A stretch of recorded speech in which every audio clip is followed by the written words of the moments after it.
It's the All Aussie Rules Football Podcast. Welcome on back. In today's episode, we're going to be looking at AFL tier lists. We're also going to be looking at all the latest injury news in the AFL. So stick around, hit that like button, and enjoy. Welcome on in, everybody, to the All Aussie Rules Football Podcast. This is episode 5 of 2025. At the moment, we're doing one episode every week. Once footy season starts, there will be 2 a week. So make sure you like, comment, subscribe. Whether you're on Google? On Apple Podcasts, Spotify, or YouTube, make sure you hit that like button. Comment, let me know, and make sure you're also subscribed. Today's episode, we're going to be looking at AFL tier lists, where we see each team in 2025. At the moment, how we see them. So we'll be running through that shortly. Before we do that, we're going to look at some of the latest news and some of the injuries mainly, because there is a lot of them hitting the AFL right now. So we're going to run through them all and basically just give you a rundown. So let's start with all of that. And first up, we're going to start with Dom Sheed. He's the latest news as of Monday this week. He has done his ACL, so he will not be playing anytime soon, and I would imagine we won't see him in 2025. I wouldn't imagine the Eagles will rush him back for late in the season. I would imagine they will put him in cotton wool, give him a full 12 months to recover, and hope that he's ready to go for season 2026. Gutting news for him and for the Eagles. Next up, Roland Marshall. He's a big one. He's a big news. He's one of the best ruckmen in the competition, and he has a stress fracture to his pelvis. Ross the Boss has come out this week and said that he expects that Marshall will be good to go for round 1 game. It's a big ask. Modified pre-season. He'll be missing a bit. Will he be underdone if he does play round 1? Maybe. So he may have a slow start to the year if you're a fantasy or super coach player. But then again, he may also not. But Ross the Boss believes he's going to be there for game 1. So he knows all. So we'll see how that goes. A couple for Fremantle. Shy Bolton first up. He's done his calf, but should be fine for game 1, I would imagine.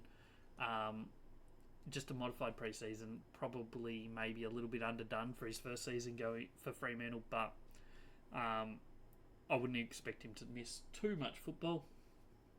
Hayden Young, another one. A gun young midfielder. He's got a hammy issue. He's going to miss the pre-season games. Certainly the game against the Indigenous All-Stars coming up in a week and a half. He won't be playing for that. And he maybe miss their other pre-season game. I would expect that he'll be good to go for round 1. Maybe once again just a little underdone. He's had an interesting off-season where he's had a couple little niggles. So maybe they wrap him up a little bit and he might miss the first couple due to that reason. Who knows? Head over to Bomberland, and Matt Guelfi's going to miss up to 6 weeks, which is a big loss for them. Small forward. Hammy's never fun. Certainly pre-season, Hammy's not great. So Guelfi's definitely going to miss the start of the year. They'll be looking forward to when he joins. Another Hammy down at Bomberland is Jordan Ridley. They're talking that he may be back for game 1. I wouldn't be surprised to see him miss maybe the first 1 or 2 games, though. We'll see how that plays out for him. Next up, we head to Bulldog Land. They've got a few as well. Liam Jones is going to miss the first 5 to 6 weeks with, what is bad news for him and for the club. Adam Treloar also going to miss a couple weeks, maybe 3 or 4, with a calf issue.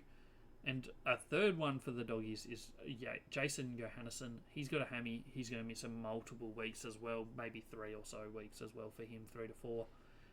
So some bad news up in Bulldog Land, no doubt about that. Now we'll head to the Sydney Swans. Logan McDonald.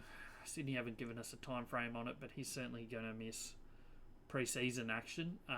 Will he be back for game 1? We'll see. He's on a modified program, so we don't really know a lot about him. West Coast Land, obviously we spoke about Dom Sheed and his ACL. They've got a couple others. Harley Reid has had a couple niggles throughout pre-season. I would expect at the moment that he'll still be there, good to go for round one. But just be aware that he has had a few niggles throughout pre-season. And the third one is another midfielder, Elliot Yeo. He's going to miss a couple games in all likelihood, which is bad news for them and bad news for him. So Eagles falling quite quickly at the moment, which is not ideal for them either. North Melbourne, George Wardlaw, he's going to miss a month or so of football once the season starts. So he's missing pre-season and probably the first month of games with a hamstring, so bad news for him. Josh Smiley from Richmond, probably of their draft picks, the most fantasy relevant, you'd think, heading into 2025. He's going to miss a couple games, I would imagine, with a hammy. Just the fact that he's missed a bit of pre-season, I reckon they'll give him a full run at training before they release him into the AFL ranks. But we'll see how that goes for him. And then the final couple we're going to look at from the Saners. Dougal Howard has a dislocated shoulder. He's expected to be back for round one, I would imagine. So shouldn't be too much of an issue. Just a modified pre-season. And then Mateus Philippou's the big one. He's got a stress fracture in his leg, and he's going to miss the first 6 to 8 rounds of the season. So don't expect to see him back until well into the season going, which is bad news for him. A lot of talk this year about him being the one to step up in St Kilda land, and this injury is certainly not going to help that. But hopefully he comes back, starts training somewhere in that first half of the season, and can really finish strong in that back half. And if St Kilda are going well, who knows? It might be an absolute blessing for them. There might be some other injuries that I've missed. There's certainly some niggles I've missed. There's a lot of stuff going on in the football world at the moment with injuries and whatnot. But I've tried to give you a rundown there of the main ones at least. So we'll jump into our tier list. While I get that up though, if you aren't already, if you're not watching this on YouTube, even if you are watching this on YouTube, make sure you hit that subscribe button over there and go check out the videos. We're doing 4 club pre-season previews every single week from this week basically through until the start of the season. Adelaide, Brisbane, Carlton are already live on the channel, so go check them out. Collingwood will be live tomorrow. Essendon the day after. Fremantle, Geelong, Gold Coast, GWS are all next week. And we continue right through to Western Bulldogs right before opening round starts. So go check them out. They're going to be 25-minute-ish long videos, looking at the team, looking at the list, looking at their prospects for 2025. So go check them out and let me know what you think of each of the clubs as well in the comments section. So let's have a look now at our tier list. These are the tiers that I've put them in. So we've got grand final bound at the top. The other teams that we expect to be playing in the grand final. We've got contenders. They're teams that could make it to the grand final. Certainly should be playing finals this year. Next category is finals. They're teams that we expect will be close to, if not playing finals. Close but no cigar. Teams that are capable of playing finals. Have the skills, but I've just got a missing finals action this year. So last year, you're looking at that being the Collingwoods, the Fremantles, the Bombers, Gold Coast, those sort of teams. Need a miracle. Teams that we don't think will do much this year. But in a world of hockball and craziness, you just never know. So that's them. That's that category. And our final one is forget 2025. This is the teams that just have no hope in 2025. Put a line through it and hope that 2026 is going to be better for them. As we usually do on the channel, we're going to go in alphabetical order, starting with Adelaide Crows. Where do we see the Crows in 2025? So those that are new around here won't know, but I had pretty high hopes of the Crows in 2024. After their 2023 season was pretty solid and nearly made finals. I thought they were going to be in this category last year, and they ended up down here in the need a miracle category. I think they probably split it. I'm going to put them in the close but no cigar category. I think they're good enough for finals. They've got a list that's good enough. They just need to put it all together. And yeah, that's where I've got them. I think they're certainly capable of being good enough for that. But they need to show better than they did last year, in my opinion. Next up, we've got the Brisbane Lions. So obviously they're the reigning premiers. You put them straight up here. They have lost Danaher, so that's a bit of a concern for them. But they've got some good players coming back in Coleman, in Duday. Chuck in a couple youngsters, Ashcroft, Levi Ashcroft that is, and adding Will Ashcroft for the full season. I've got them grand final bound. I think they are the team to beat. Based on what they did last year, based on their list, based on everything that I've seen so far. If you haven't already, check out my preview video of them on the YouTube channel. I've just got them as being the best team in the competition. So I've got them grand final bound. They may drop off, but I just don't see a world where they're not contending again in 2025. Next up, we got the Carlton Blues, the team that just never lets you down. 20 years of hope for Carlton has seen not much success. The last couple of years they've made finals. 2023 was a pretty solid finals campaign where they just missed making it to a grand final, and then last year was a disappointing end to their year. Their last 5 weeks was not great. Their list is as strong as anyone in the AFL. In my opinion, their guts, like straight down the middle, their spine is outstanding. Their tall forwards, their midfield, their everything just looks really good. But just for some reason, they just keep failing to put it together. If they're ever going to do well, it's 2025 though, in my opinion. Their schedule is not that tough. In my eyes at least, it doesn't look that tough. They've got a good list. They have to put it together at some point, I think. So I'm putting them in this contenders phase. I don't think they're quite grand final bound, but they are a team that could finish top of the ladder in the home and away season, which gives you a chance of getting up here. So I've got them here, but they're not far from the top category.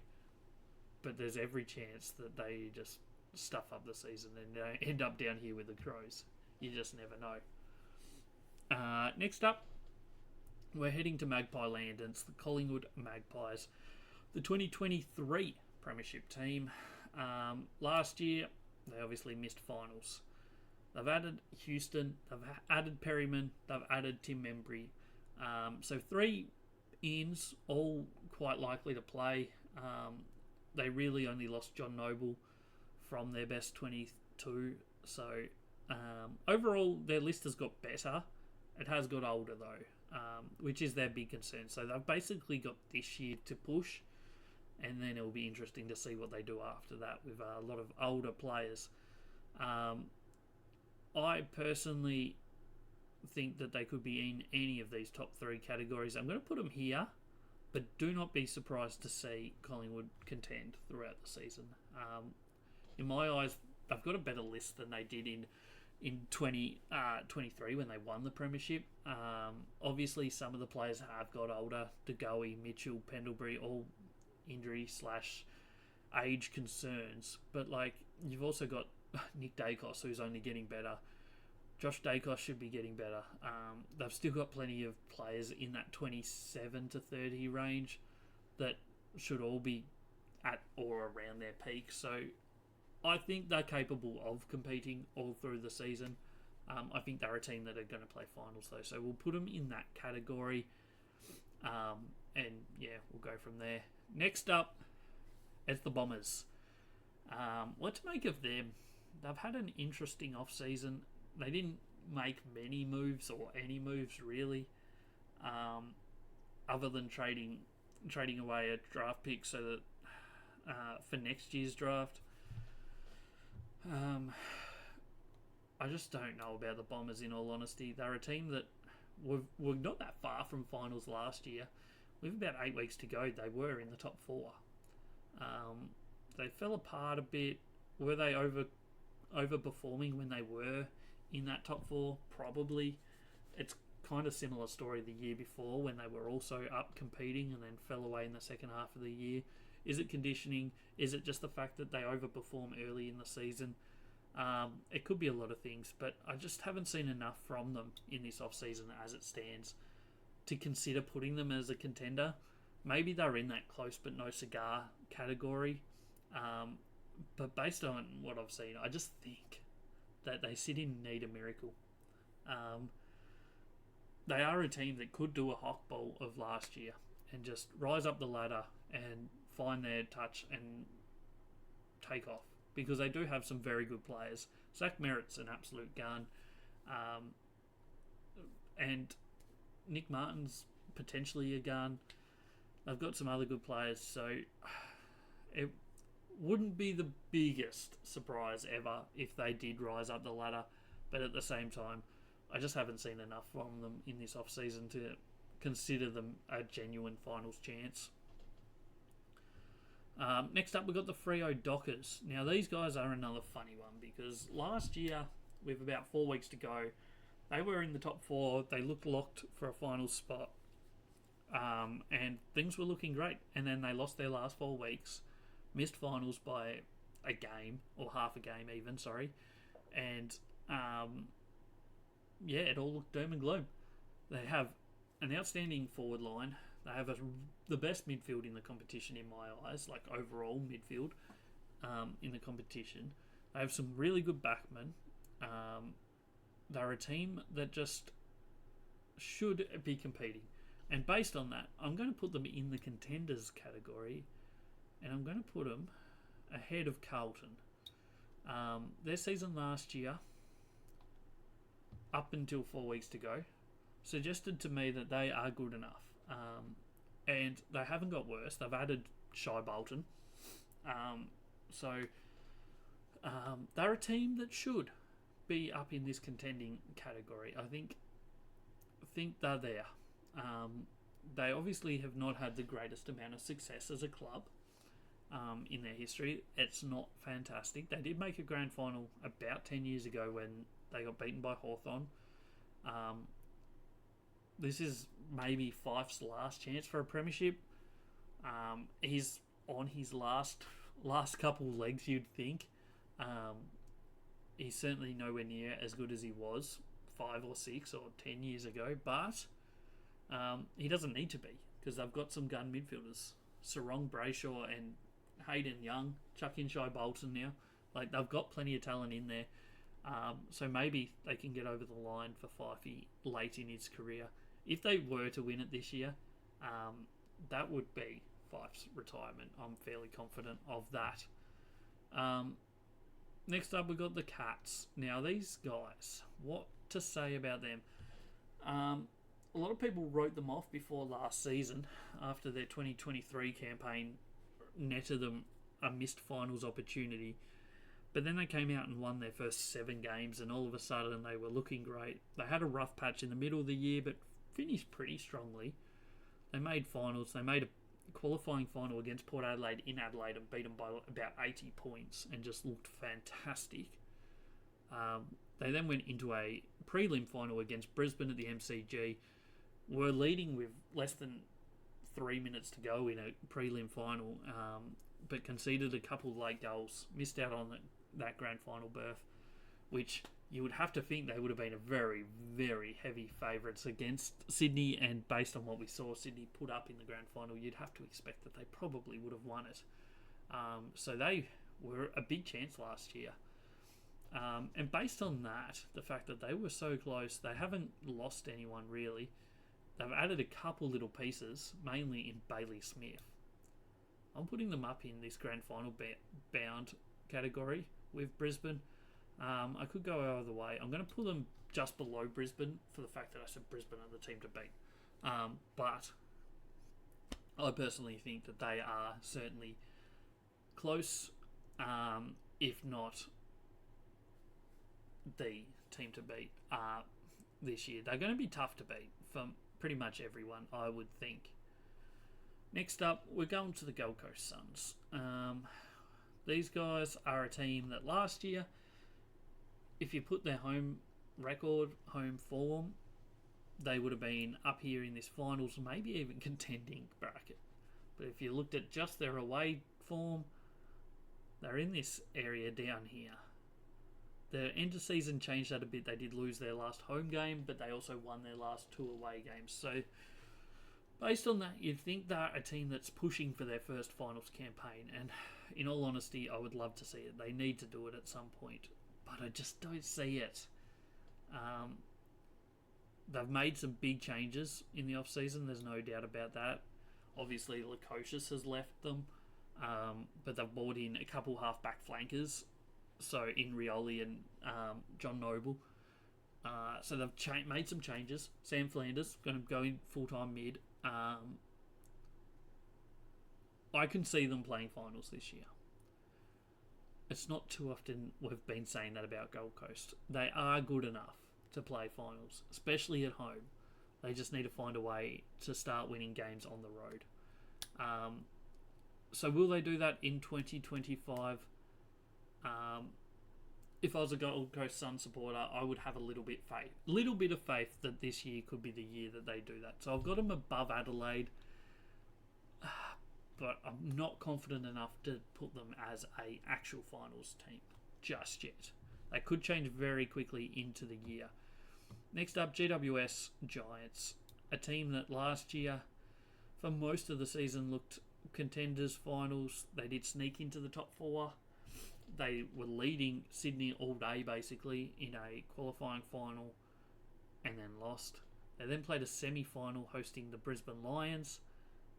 Once again, looked all over. They were 7 goals up, 43 points they led Brisbane by at home in a in a semi-final, and they fell apart. And Brisbane just came from nowhere, beat them. They haven't got worse. They've added Stringer. They did lose a few players. I think they've lost a bit of depth, which is their big concern. If they cop injuries this year, it's not going to be as smooth for them as it has previously, because they did lose a lot of players. I don't think they're enough to be a contender this year, in my eyes. I've got them in this finals category with Collingwood, and I've got Collingwood slightly above them.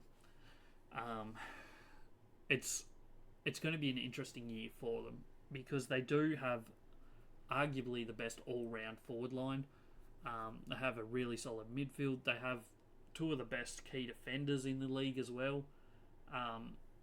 So they certainly have the talent across the board. Whether or not they can convert that into something, I don't know.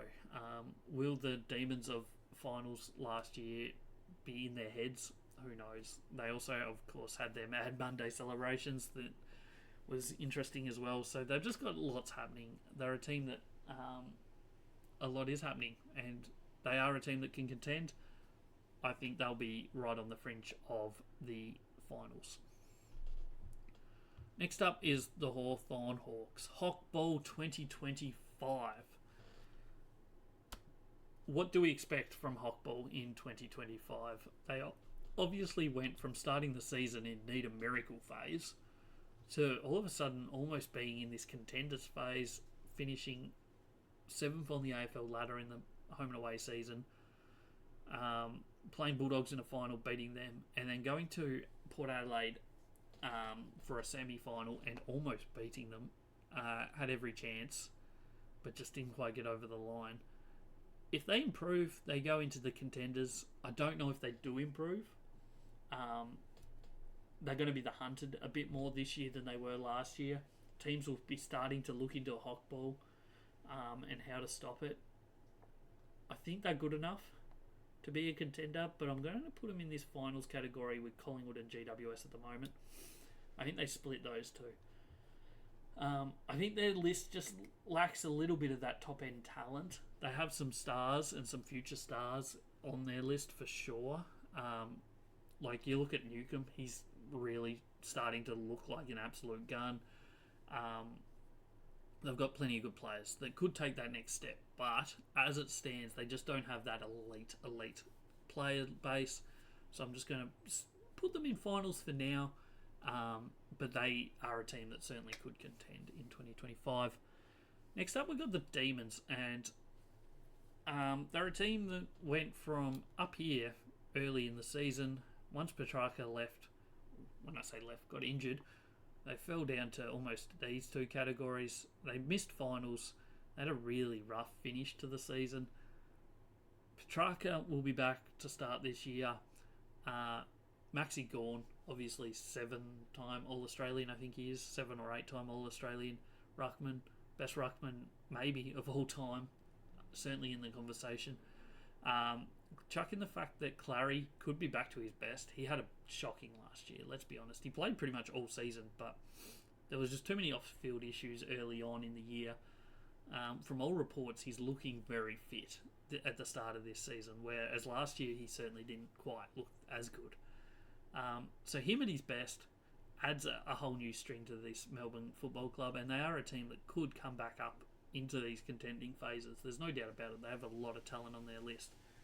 They're basically very similar to their premiership team of 2021. They certainly have the core of that still. But I'm going to put them in this close but no cigar range. I'm going to put them ahead of Gold Coast just because of their top-end talent. Those three that I mentioned, Max Gawn, Petrarca, and Clayton Oliver, all three are capable of being the best player in the competition in my eyes. They are all getting on, so I don't see it ever happening again, but they are three very, very talented players, and for that reason, I've got them in that range, but they are a team I could see finishing in the finals contention. North Melbourne, a team that's been down here for too many years in a row, in all honesty. They've added some experience to their list. Darling, Parker, Caleb Daniel, which certainly helps them. Does it get them up into one of these ranges? I don't think so. They would need a bit of luck. You look at how they finished last year with that game against Hawthorn down in Launceston. It was a bad, dark day. So I'm putting them in needing a miracle. I don't think I can warrant putting them any higher than that, based on what we've seen. Yeah, they've added that experience that I said. Their younger players are starting to get older, more experienced. Obviously, Tristan Xerri is great in the ruck. They've got players like Harry Sheasel who have the potential to be one of the best, if not the best midfielder in the competition.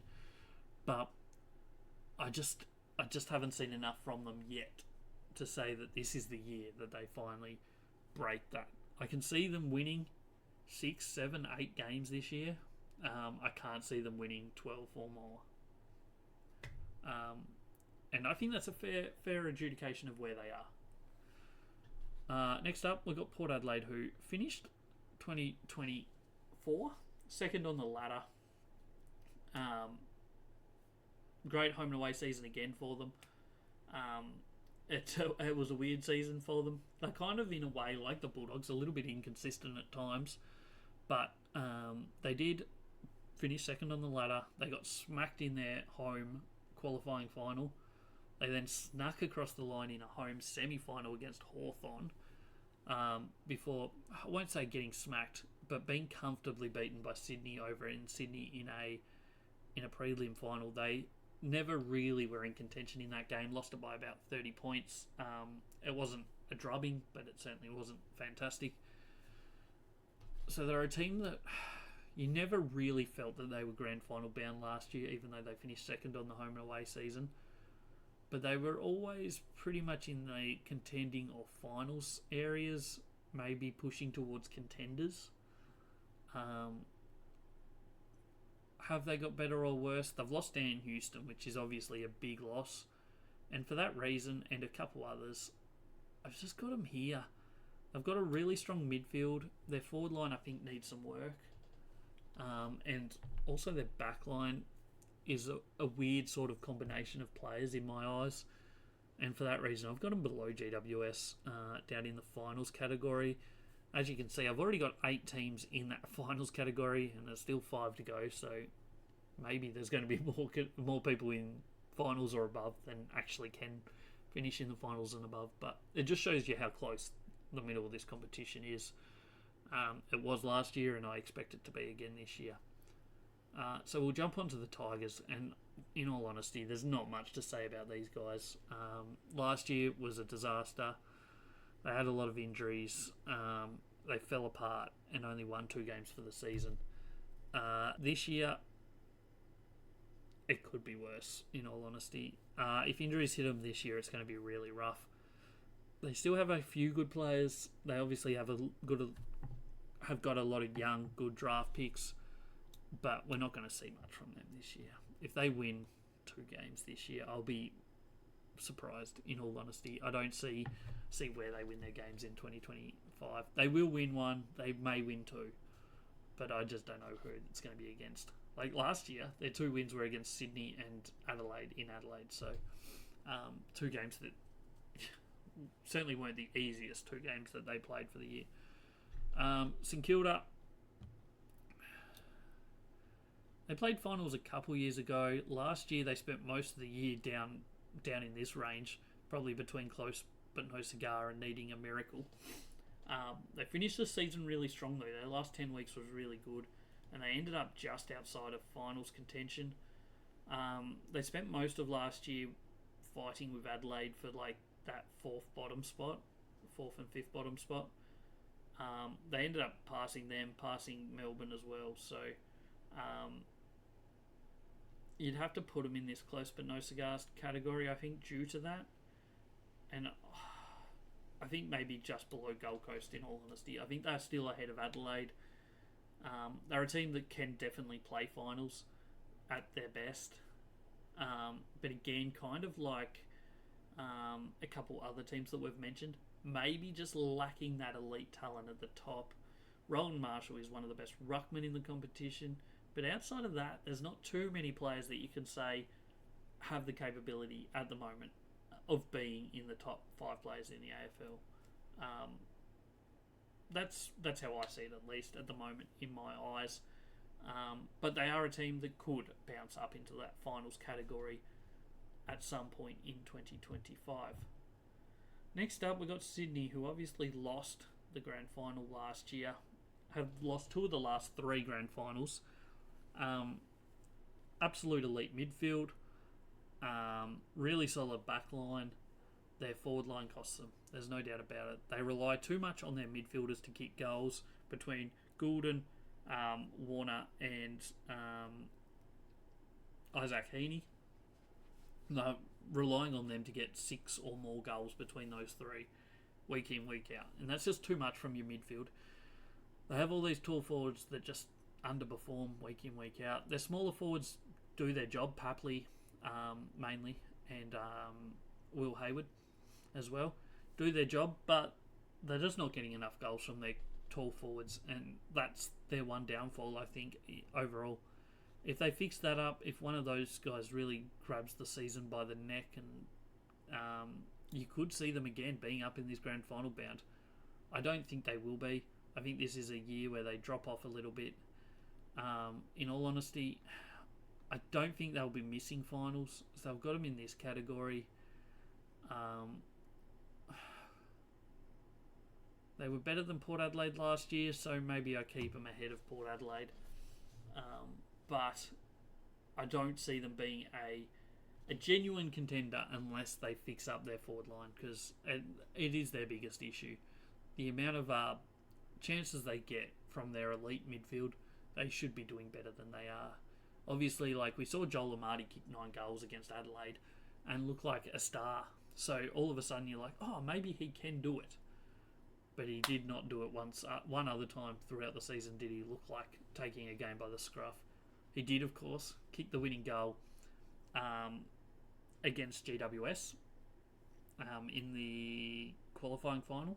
But we just need to see more from him or from one of the other tall forwards that they have if they want to take that next step. West Coast Eagles have spent the last few years down these 2 categories, mainly this one, the bottom one, to be honest, over the last few years. They'd certainly showed some signs last year that they were starting to creep up on this. I think they ended up with about 4 or 5 wins last year. It almost gets them into this close but no cigar category. I don't think they're quite there yet. Injuries as we mentioned at the start of this episode, is a concerning thing for them at the moment. They're losing some players, some key players. But like Harley Reid's got another year on him. Some of their other young players starting to look really good. I actually, even though North Melbourne have all that experience coming in, I think Eagles are ahead of North Melbourne. In all honesty, I'm excited for their prospects going forward. I just don't see it being this year. I think they've got at least another year down, fighting at the bottom and getting draft picks before they're ready to really take the AFL by storm and moving into one of those top spots. And the final one is the Western Bulldogs. What do we say about these guys? Most inconsistent, most talented list team in the AFL, in my opinion. They have the best player in the competition at the moment, or based on last year, maybe the year before, in Marcus Bontempelli. They have some stars around him in Treloar, Libba. Tim English is a very solid ruckman. They've got some good forward line tools in Darcy, Norton. Some good forward line Smalls, Harms, Waitman. Their back line is really solid last year. All around the ground, everything looks great. But for some reason, they just don't get the job done. They can look like the best team in the competition one week and then go out and look absolutely atrocious the next. And for that reason, I just don't see them being a team that contends. Their best is certainly good enough to be up here. If they could put it together week in, week out. But I can't even confidently put them in this category or even really here. Injuries is playing a role in that as well at the moment, which is a concern for them. They're certainly better than Adelaide, St Kilda, Gold Coast and Melbourne, but I can't confidently put them ahead of anyone else above them just because of their inconsistency. Their list I would have as top tier. Their list is really good, but they just don't put it together. Everyone blames Bevo. I don't know what the reason is, but there's just something that just holds them back from reaching the stars in my eyes. So that's all 18 teams. Quickly run through it in order. Grand final bound Brisbane and Geelong. Book your tickets now, guys. Brisbane Geelong grand final. Actually, don't do that, but do it. Contenders, we're going Fremantle Carlton. I think both of those lists and sort of trajectory of their last few years head towards this being teams that should be peaking, should be pushing towards that strong finals campaign. Teams that certainly should be playing finals are Collingwood, Hawthorn, GWS, Sydney and Port Adelaide. Obviously one of those 9 teams can't play finals, maybe multiple.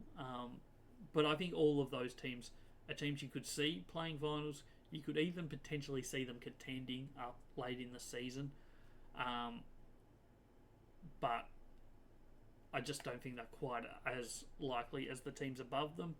Close but no cigar. Teams that could play finals in the right circumstance, but I've got just missing. Bulldogs, Melbourne, Gold Coast, St Kilda, Adelaide. Needing a miracle, Essendon, West Coast, North Melbourne. And then the team that is just forgetting 2025 altogether, just putting games in young kids basically, is the Richmond Tigers. So that's my tier list. Let me know what you think about it in the comments below. Do you agree? Do you disagree? Have I made an absolute blunder? Let me know. Also, make sure you take a screenshot, save this for later, and yell abuse at me at the end of the season when I made an absolute blue when it's Essendon versus Gold Coast Grand Final.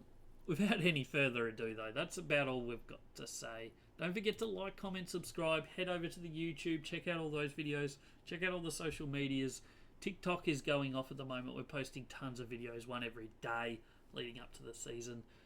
Twitter for all my thoughts, especially once the season starts. We'll be tweeting a lot during game times. Thanks for joining. Thanks for giving me your time if you stuck it out. Make sure you come back next week for episode 6. This is All Aussie Rules. I'm Jay, and I'll catch you next time.